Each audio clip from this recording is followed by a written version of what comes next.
روز 10 فوریه پرزیدنت افغانستان اشرف غنی به جنبش طالبان پیشنهاد کرد که در کابل نمایندگی خود را باز کنند.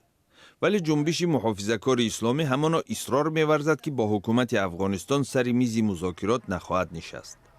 پرزیدنت افغانستان اثنای زیارت از ولایت شرقی ننگرهار از آن نگران بود که طالبان با ایالات متحده آمریکا در قطر و سیاستمداران افغان مخالف حکومت این کشور در مسکو گفت و شنید پیش برده حاضر نیستند با حکومت افغان روند صلح را ارزیابی کنند. اگر طالبان میخواهند دفتر کاری باز کنند، من حاضرم پگاه به آنها در کابل، ننگرهار یا قندهار جای داده امنیت آنها را به عهده گیریم.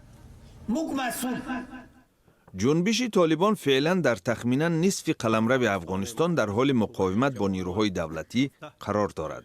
هفته گذشته در مسکو ضمن ارزیابی روند صلح هیئت طالبان طلب کرد که نمایندگی رسمی طالبان در قلمرو افغانستان باز شده تحریم رهبران این جنبش از سوی کشورهای غربی خاتمه یابد.